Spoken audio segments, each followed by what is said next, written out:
مشاهدي الأفاضل، أسعد الله أوقاتكم أينما كنتم بكل خير. أحييكم وأقدم نشرة أخبار المساء والمستهل بالعناوين. إصابة 35 مواطنا بفيروس كورونا. اختتام الأسبوع التنموي لكونفدرالية العمال. قائد مركز تدريب الخدمة الوطنية يعقد سمينارا للدفعة 34.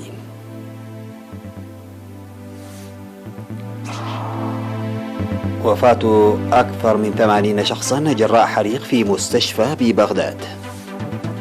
الفلبين تواصل مناوراتها في بحر الصين لإنقاذ القوارب وعمليات الصيانة. وتركيا تستدعي السفير الأمريكي وتبلغه رفضها الشديد لبيان بايدن. السلام عليكم ورحمة الله. أعلنت وزارة الصحة أن الفحوصات المخبرية التي أجريت اليوم 26 من إبريل في مراكز العزل في أقاليم القاشبركة والجنوبي وجنوب البحر الأحمر والأوسط وعنسبة وشمال البحر الأحمر أظهرت إصابة 35 مواطنا بفيروس كورونا. وظهرت 10 من الإصابات في إقليم القاشبركة، 2 في أغردات وواحدة في قرست وواحدة في بارنتو وواحدة في بوشكة وواحدة في عدردة وواحدة في فورتساوة وواحدة في قلوج وواحدة في أديبرة وواحدة في على قدر. و9 إصابات ظهرت في الإقليم الجنوبي، 2 في منحيلي و2 في دباروة و2 في عرزة وواحدة في ميمنة وواحدة في عدخالة وواحدة في مندفرة و4 إصابات في أسمرة. كما ظهرت 4 إصابات في إقليم عنسبة، 2 في حلحل وواحدة في هبرو وواحدة في حقات، وكذلك إصابة واحدة في فرو بإقليم شمال البحر الأحمر، و7 إصابات في عدي بإقليم جنوب البحر الأحمر. في غضون ذلك شفي 45 مريضا من كورونا كانوا يتلقون الرعاية الصحية في مستشفيات أقاليم جنوب البحر الأحمر والجنوبي والأوسط. بهذا بلغ عدد الإصابات بفيروس كورونا حتى الآن 3640، شفي منها 3455 حالة، وتوفي 10 مرضى، فيما لا يزال 175 مصابا يتلقون الرعاية الصحية في المستشفيات. وزارة الصحة 23 من إبريل 2021.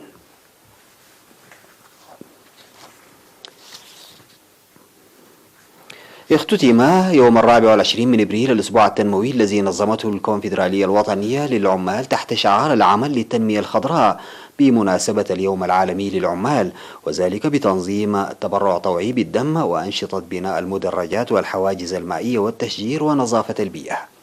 وجرت بالمناسبة أنشطة بناء مدرجات في مايحوصة بالإقليم الأوسط في 23 من إبريل الجاري بمشاركة 267 عاملا من 14 مؤسسة. وقام حوالي 180 من العمال من 15 مؤسسة بحملة نظافة في مستشفى أوروتا.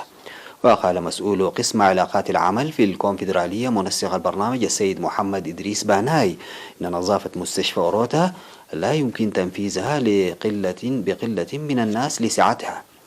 من جانبه أشاد مسؤول الإدارة والمالية في المستشفى السيد تخلى مريم أماره بمبادرة الكونفدرالية الوطنية للعمال للمساهمة في نظافة المستشفى. تجدر الإشارة إلى أن الكونفدرالية الوطنية للعمال نظمت أنشطة تبرع بالدم والتشجير والنظافة في كافة أرجاء البلاد.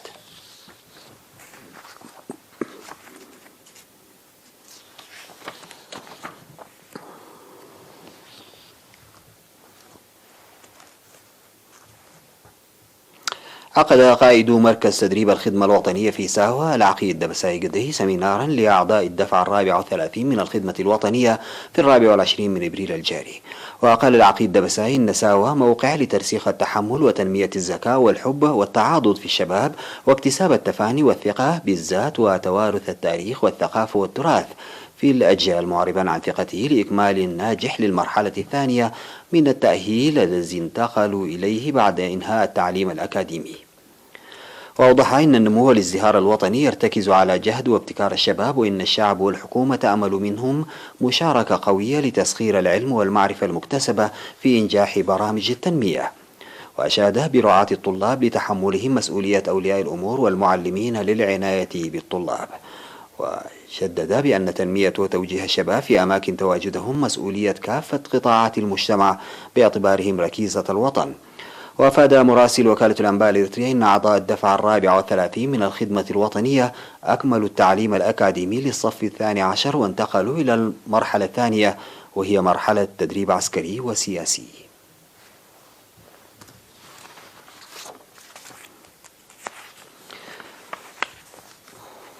أعلن مكتب الصحة في مديرية مندفرة تحقيق نتائج مرضية من أنشطة التوعية لمكافحة مرض الملاريا.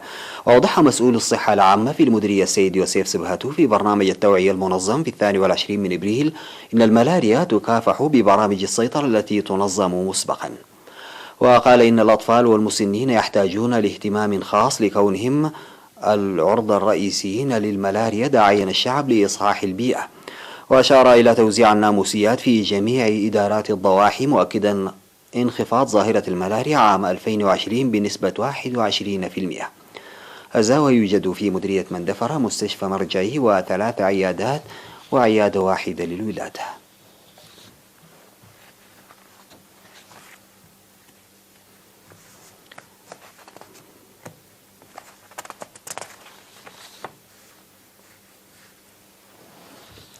عقد سمينار يوم 22 و23 من إبريل لتقوية تنظيم الشباب في مديرية دباروة. وتضمن السمينار الذي شارك فيه 30 من ممثلي الشباب في المديرية تضمن دور الشباب في التنمية والتصدي وأساسيات إدارة الموارد والوقت وأهمية الحفاظ على التراث والعادات والقيم ومواضيع أخرى. وأوضح مدير مديرية دبار السيد فراونجيل تخلاهي مالوت في السمينار إن إريتريا الحرة المستقلة ثمرة نضال وتضحيات الأجيال، ولا يختلف حماية السيادة والإعمار عن ذلك. وقال إن ترسيخ الرأي الموحد لدى الشباب أساس كل شيء.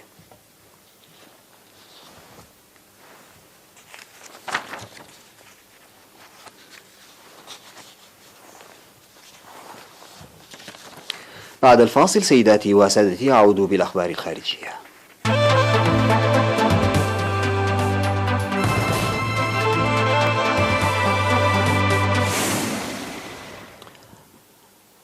ارتفع عدد ضحايا حريق مستشفى ابن الخطيب في العاصمة العراقية بغداد إلى 82 شخصا. وقرر رئيس الوزراء مصطفى الكاظمي إيقاف عدد من المسؤولين الصحيين عن العمل وسط مطالب بمحاسبة المسؤولين عن الحادث. وقالت مصادر طبية إن الحريق نجم عن انفجار سببه عدم الالتزام بشروط السلامة المتعلقة بتخزين اسطوانات الأكسجين، في حين أظهرت مقاطع فيديو انتشرت على مواقع التواصل الاجتماعي رجال إطفاء يحاولون إخماد النيران في المستشفى، بينما كان المرضى وأقاربهم يحاولون الفرار من المبنى. ونقل البيان الحكومي عن رئيس الوزراء العراقي مصطفى الكاظمي قوله خلال الاجتماع الطارئ إن مثل هذا الحادث دليل على وجود تقصير، لهذا وجهت بفتح تحقيق فوري والتحفظ على مدير المستشفى ومدير الأمن والصيانة وكل المعنيين إلى حين التوصل إلى المقصرين ومحاسبتهم على حد تعبيره. ويعتبر العراق البلد العربي الذي سجل أكبر حصيلة من الإصابات بفيروس كورونا وسط اتهامات بالقصور في تعامل السلطات لمواجهة أزمة فيروس كورونا.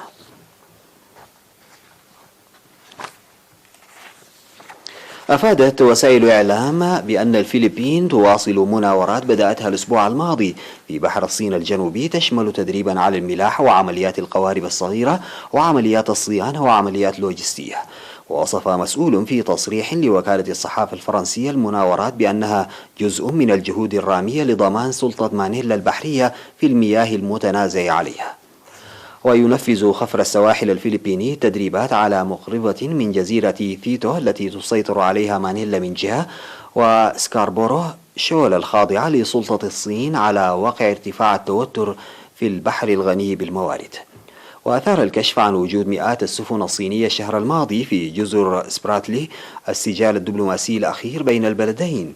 ورفضت الصين التي تطالب بالبحر بأكمله تقريبا مطالبات الفلبين المتكررة بسحب السفن، وصرت على أنها ليست إلا سفن صيد.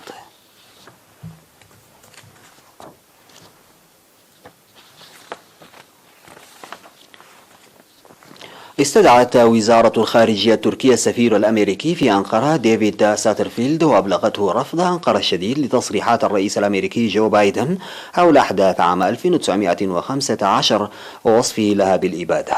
وذكرت مصادر دبلوماسية تركية أن نائب وزير الخارجية التركي سادات أونال التقى مع ساترفيلد وأبلغه رفض أنقرة الشديد لبيان بايدن ووصف أحداث 1915 بالإبادة ضد الأرمن.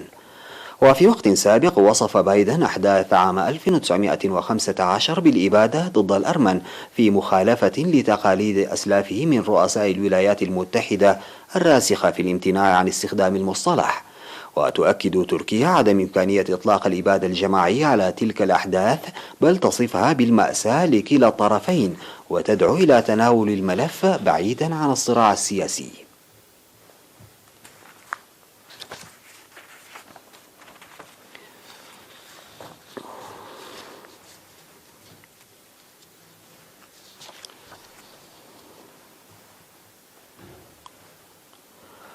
طبيا، طور الباحثون في بريطانيا لقاح الملاريا الأكثر فاعلية في العالم ليصبح أول ما يحقق هدف الفعالية الذي حددته منظمة الصحة العالمية بنسبة 75%.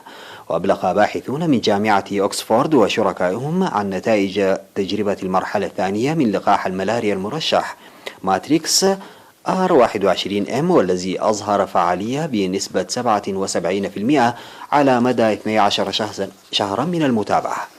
ويأملون في أن تتم الموافقة على استخدام اللقاح في غضون العامين المقبلين بناء على السرعة والدروس المستفادة من خلال التطور السريع لتطعيمات كوفيد-19. ووفقا لمنظمة الصحة العالمية في عام 2019 كان هناك ما يقدر بنحو 229 مليون حالة إصابة بالملاريا في جميع أنحاء العالم.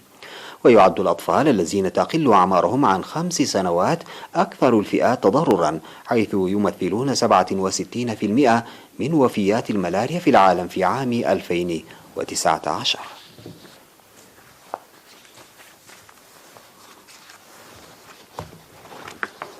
انتهى سيداتي وسادتي نشرة أخبار هذا المساء، قدمتها لحضراتكم من الفضائية الإريترية. شكرا لمتابعتكم. السلام عليكم ورحمة الله تعالى وبركاته.